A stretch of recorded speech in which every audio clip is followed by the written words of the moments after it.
Equation of a plane progressive wave. देखो बेटा, wave जो है जब ट्रेवल करती है, जैसे मैं यहां से बोल रहा हूं तो वेव जा रही है चारों तरफ। This is not plane progressive wave. ये चारों तरफ फैल रही है, ऐसे अलग अलग डायरेक्शन में इंटेंसिटी हो सकता है अलग अलग तरीके से जा रही हो। इसकी इक्वेशन हमसे वो पूछता भी नहीं है। हमसे वो एक ऐसी इक्वेशन की पूछता है जो प्लेन प्रोग्रेसिव, मतलब वेव जो है ऐसे समझो पूरे के पूरे प्लेन में ऐसे मूव कर रही है आगे, एज इट इज, ऐसे सीधा सीधा आगे मूव कर रही है। ठीक है, प्लेन प्रोग्रेसिव वेव बोलते हैं, जो एक प्लेन के फॉर्म में ऐसे, जिसका वेव फ्रंट प्लेनर हो, एक प्लेन हो, वेव फ्रंट, वेव ऑप्टिक्स में बताया था, एक प्लेन हो ऐसे मूव कर रहा है। ठीक है, उसी की इक्वेशन हम लिख सकते हैं। तो एक हम बात करें कि एक वेव की इक्वेशन दिखने में कैसे होगी, हमें कैसे पता चलेगा कि ये इक्वेशन वेव की है। तो बेटा याद रखना, एक वेव की इक्वेशन कुछ ऐसे दिखेगी, function of ax plus minus B T, F of ax plus minus B T. यहां जो y है ये उस मीडियम मोलिक्यूल का डिस्प्लेसमेंट है उनकी ओरिजिनल मीन पोजीशन से। तो डिस्प्लेसमेंट जो है उस मीडियम में मोलिक्यूल्स का, वो ax plus minus B T का फंक्शन होना चाहिए। ध्यान से सुन लो इधर, ax plus minus B T का मतलब है linear relation, linear relation, linear relation in x and t, linear relation in x and t। x है पार्टिकल की पोजीशन जिसके डिस्प्लेसमेंट की बात हो रही है, t है कोई पर्टिकुलर टाइम। तो एक वेव में जो पार्टिकल का डिस्प्लेसमेंट है वो उसकी पोजीशन पे भी डिपेंड करेगा और टाइम पे भी डिपेंड करेगा, और वो लीनियर रिलेशन होना चाहिए। यदि यहां पे ax square plus B T हो नहीं चलेगा, a root X plus B T हो नहीं चलेगा, ax plus B T square हो नहीं चलेगा, 2x प्लस 3t चलेगा, 3t माइनस 2x चलेगा। लीनियर रिलेशन समझते हो, पावर 1, x और t की पावर 1, और दोनों या तो प्लस में हो या माइनस में हो, दोनों केस में चलेगा। ऐसी यदि इक्वेशन है तो ही वो वेव को रिप्रेजेंट कर सकती है। यदि ऐसा रिलेशन है तो ही वो वेव को रिप्रेजेंट कर सकता है। कर सकता है मतलब ये है कि जरूरी नहीं है कि हर एक लीनियर रिलेशन रिप्रेजेंट करने वाला एक वेव को रिप्रेजेंट करे। क्यों? क्योंकि बेटा देखो, वेव के लिए मॉलिक्यूल्स का डिस्प्लेसमेंट फाइनाइट होना चाहिए। ऐसी कोई कंडीशन नहीं मैच करनी चाहिए कि किसी पर्टिकुलर टाइम पर या किसी पर्टिकुलर पोजीशन का डिस्प्लेसमेंट इनफाइनाइट हो जाए। ऐसा नहीं होना चाहिए, मतलब वैलिडिटी होनी चाहिए। डिस्प्लेसमेंट इनफाइनाइट का मतलब तो मॉलिक्यूल्स को हमने गायब कर दिया, ऐसा कोई डिस्प्लेसमेंट नहीं होना चाहिए, तो ही वो वेव को रिप्रेजेंट करता है। कॉमन सेंस की बात है, इनफाइनाइट डिस्प्लेसमेंट तो हो ही नहीं सकता है। तो एक वेव की इक्वेशन इस तरीके से होती है। क्या हम पहचान लेंगे, क्या हम पहचान लेंगे कि वेव की इक्वेशन है या नहीं है? ठीक है, x और t में एक लीनियर रिलेशन होना चाहिए। अब ये फंक्शन हो सकता है साइन हो सकता है कोस हो सकता है e की पावर में कुछ लिखा हो सकता है log के टर्म्स में लिखा हो सकता है कुछ पावर हो, कोई फर्क नहीं पड़ता, कुछ भी फंक्शन हो, लेकिन अंदर ax plus minus B t होना चाहिए। बस x की टर्म अलग, t की टर्म अलग नहीं चलेगा। x के ऊपर स्क्वायर पावर कुछ हो जाए नहीं चलेगा, t पे कुछ आ जाए तो नहीं चलेगा, सिर्फ और सिर्फ लीनियर रिलेशन चलेगा। क्लियर? दोनों रूट में हो तो नहीं चलेगा, दोनों स्क्वायर में हो तो नहीं चलेगा। लीनियर मतलब लीनियर, स्ट्रेट लाइन जैसी इक्वेशन होती है, 2x plus 3t, 2x minus 3t, 5x plus 3t, ऐसा, और कुछ नहीं चलेगा, और कुछ नहीं चलेगा। ठीक है, या तो हो ऐसा, या तुम उसमें कुछ ऐसा कर दो कि वो हो जाए वैसा। जैसे ऐसा कुछ आ गया तो अंदर मान लो किसी के फंक्शन में 4t square plus 9x square plus 12xt, ऐसा कुछ आ गया तो समझ जाना भाई, ये लिखा हुआ है 2t प्लस 3x का स्क्वायर। समझ जाना, तुम ऐसे जिद में मत आ जाओ, अरे इसमें तो स्क्वायर आ, अरे भाई बना देना परफेक्ट स्क्वायर। देख ना, 4t square 9x square 2ab 3 दूनी 6 दूनी 12xt बन गया ना। इस तरीके का थोड़ा दिमाग रख लेना, कभी पता चले कि नहीं क्लास में सर ने बोला था नहीं, ये नहीं करूंगा। समझ रहे मेरी बात को? जितना कोशिश हो गई बना के देख लेना कि हाँ परफेक्ट स्क्वायर तो नहीं बन रहा है कहीं ना कहीं। ठीक है, चलो आगे बढ़ते। तो ये भी लीनियर हो गया है। नेक्स्ट बात आती है कि उस इक्वेशन का फायदा कैसे उठाया जाए। उस इक्वेशन से वेलोसिटी ऑफ वेव कैसे निकाली जाए? बहुत आसान तरीका है, कुछ भी ज्यादा नहीं करना है, वो जो लीनियर रिलेशन है ना उसे पकड़ लो, ठीक है। अब बाहर साइन है, कोस है, ई की पावर है, कोई पावर है, मुझे फर्क ही नहीं पड़ता, इस लीनियर रिलेशन को पकड़ लो, ठीक है।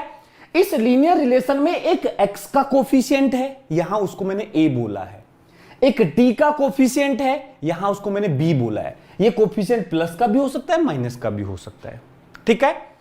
स्पीड ऑफ वेव, इस वेव की ट्रेवल करने की, इसके प्रोपोगेशन की जो स्पीड होगी उसका एक सिंपल फॉर्मूला है, रट लेना। इससे सिंपल फॉर्मूला क्या मिलेगा वेलोसिटी निकालने के लिए, तुम ही बताओ।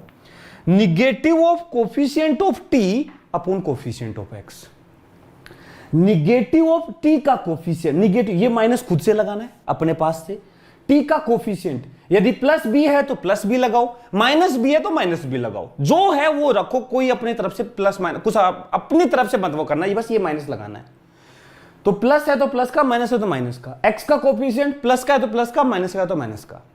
यदि वेलोसिटी पॉजिटिव आती है मतलब वेव प्लस x डायरेक्शन में चल रही है, यदि वेलोसिटी निगेटिव आती है तो वेव माइनस x डायरेक्शन में चल रही है, ठीक है। तो इन जनरल एक वेव की इक्वेशन ये है। क्या ये कहानी समझ में आई? क्या ये कहानी समझ में आई? डन है। लेकिन अब सुनो, ये तो है इन जनरल एक वेव की इक्वेशन, बट हम जो अच्छे से आगे जाके स्टडी करते हैं वो एक ऐसी वेव नहीं होती है, वो एक हार्मोनिक वेव होती है। कैसी वेव होती है? Harmonic wave. अब तुम कहोगे ये क्या बला आ गई, अरे कुछ नहीं, आसान कर रहा हूं चीजें। हार्मोनिक वेव कैसी होती है? इस तरीके से दिखती है, साइन कोस में, साइन के फंक्शन में या कोस। मतलब अभी तक जो हम फंक्शन लिख रहे थे ना, यहां हम बाउंड कर दिया, यदि वो फंक्शन साइन में है या कोस में है तो ऐसी वेव को बोलते हैं हार्मोनिक वेव। नॉर्मली कुछ भी नहीं बोला है तो हम ऐसी वेव कंसीडर करके चलते हैं, हार्मोनिक वेव, ठीक है। हम जो आगे पूरा अच्छे से स्टडी करेंगे वो एक हार्मोनिक वेव की बात होगी। इसमें क्या होता है देखो, एक्चुअल में जो पहले हम पढ़ रहे थे उसमें जो मीडियम के जो पार्टिकल हैं वो ओसिलेट करते हैं। एक वेव में मीडियम के पार्टिकल क्या करेंगे? ओसिलेट। लेकिन हार्मोनिक वेव में वो ओसिलेशन सिंपल हार्मोनिक मोशन होता है, एसएचएम होता है। क्या होता है? एसएचएम। मतलब हार्मोनिक वेव में मीडियम पार्टिकल्स जो हैं वो अपनी पोजीशन के about simple harmonic motion perform कर रहे होते हैं, बस यही डिफरेंस है। तो इसलिए उसकी इक्वेशन साइन में आ जाती है, क्योंकि एसएचएम की इक्वेशन भी किस में होती है? साइन में होती है। बस यही डिफरेंस है, ठीक है। बाकी इसमें परेशान होने वाली बात नहीं है, एज इट इज। बाकी अंदर देखो ax प्लस माइनस बीटी की टर्म, देखो कभी t का कोफिशिएंट पहले आ जाएगा, ओमेगा टी पहले आ जाएगा, कभी kx पहले आ जाएगा, नाराज मत होना भाई। देखो omega T plus minus kx या kx plus minus omega T, plus में कुछ फाई भी लिख दिया, क्या फर्क पड़ता है, लिख दो, फाई एक कांस्टेंट है। अब इसमें देखो इक्वेशन जो है y is equal to a sine this this this, इसमें डिफरेंट टर्म्स क्या बता रही है? y तो क्या था? Displacement of medium molecules.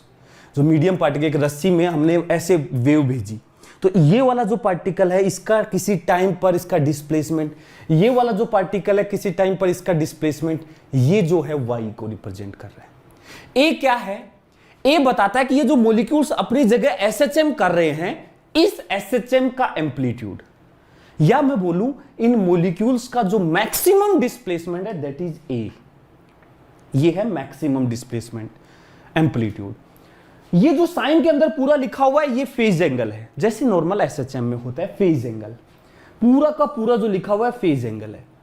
इसमें ओमेगा जो टाइम का कोफिशिएंट है, ध्यान से सुन ले, टाइम का जो नेट पूरा कोफिशिएंट है, टाइम का कोफिशिएंट, इसको बोलते हैं ओमेगा, एंगुलर फ्रीक्वेंसी।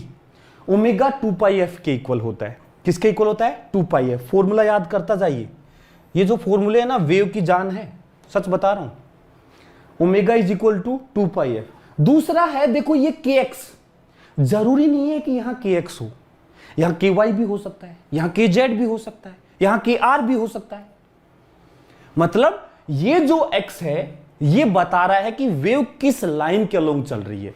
यदि x में चल रही है तो kx, यदि y में चल रही है तो ky, यदि z में चल रही है तो kz, ठीक है। तो ये वाला जो x y z यहां जो आएगा मोस्टली x होता है, बट जरूरी नहीं x हो, कुछ और भी हो सकता है। यह बताता है कि वेव किस लाइन के अलोंग चल रही है, किस लाइन के अलोंग चल रही है। ठीक है, इस के की जो वैल्यू होती है इसको बोलते हैं प्रोपोगेशन कांस्टेंट। क्या बोलते हैं इसको? Propagation constant. इस के की वैल्यू, इसका के का फॉर्मूला याद रखना 2 pi by lambda. 2 pi by lambda. Lambda है वेवलेंथ, लैम्डा है वेवलेंथ। नेट डिस्प्लेसमेंट कौन से एक्सिस पर होगा? वो डिपेंड करता है ना कि भाई एक्स के अलोंग चल रही है, ट्रांसवर्स वेव। देखो डिस्प्लेसमेंट जो है उसको हमने वाई से क्यों लिखा है, यहां पे एक्स डायरेक्शन में चल रही है और डिस्प्लेसमेंट वाई में ऐसे हो रहा है, ट्रांसवर्स है। तो लॉन्गिट्यूडनल है तो ये डिस्प्लेसमेंट इधर हो रहा है। तो किधर होगा डिस्प्लेसमेंट, वो डिपेंड करता है वेव कैसी है, ट्रांसवर्स या लॉन्गिट्यूडनल। ट्रांसवर्स के लिए जिधर चलेगी उसके परपेंडिकुलर, लॉन्गिट्यूडनल के लिए जिधर चलेगी उसके अलोंग होगा। ठीक है, डन। चलिए, हां, अब कुछ बातें इक्वेशन को देख के ही हम ये भी पता कर सकते हैं कि वो वेव जो है वो ये तो पता चल गया कि एक्स के अलोंग चल रही है, लेकिन अब उसमें भी दो ऑप्शन आते हैं, प्लस एक्स के अलोंग चल रही है या माइनस एक्स के अलोंग चल रही है। प्लस एक्स के अलोंग चल रही है, माइनस एक्स के अलोंग चल रही है। तो देखो, यदि मैं यहां वेलोसिटी की बात करूं बेटा, तो वो क्या आएगी? Negative of coefficient. निगेटिव तो खुद से, coefficient of T is omega, और कोफिशिएंट ऑफ एक्स प्लस का भी हो सकता है, माइनस का भी हो सकता है, दोनों साइन हो सकते हैं। तो यदि मैं बेटा प्लस साइन लेता हूं, ध्यान से सुनना, यदि प्लस साइन है तो यहां प्लस का क्या आएगा, तो वेलोसिटी निगेटिव आ जाएगी। वेलोसिटी क्या आ जाएगी? निगेटिव।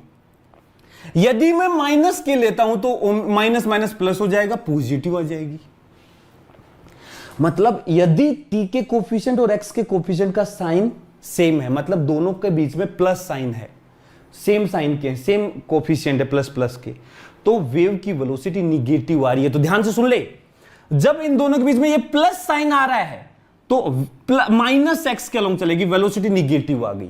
जब दोनों के बीच में प्लस साइन आ रहा है तो वेलोसिटी निगेटिव मतलब माइनस एक्स के अलोंग चलेगी। और यदि माइनस साइन आ रहा है, एक दूसरे के अपोजिट साइन है, तो वेव प्लस एक्स में चलेगी। समझ रहा है? यदि यहां जेड होता तो प्लस जेड माइनस जेड होते, यदि यहां एक्स है तो प्लस एक्स माइनस एक्स होंगे। कब प्लस डायरेक्शन, कब माइनस डायरेक्शन, वो डिपेंड करता है कि दोनों के बीच में प्लस साइन है या माइनस साइन है। क्या ये बात क्लियर हुई? ये छोटी छोटी चीजें ही वेव का पूरा एनालिसिस हमसे करवाती हैं। ठीक है, फाई क्या है? फाई को बोलते हैं initial phase angle. Mostly cases में नहीं देता है, जरूरत नहीं पड़ती है, लेकिन कभी दे भी सकता है लिख के फाई, तो कोई परेशान होने वाली बात नहीं है। वो एक फेज डिफरेंस को रिप्रेजेंट करने के लिए, दो वेव के फेज डिफरेंस को रिप्रेजेंट करने के लिए वो बना देता है।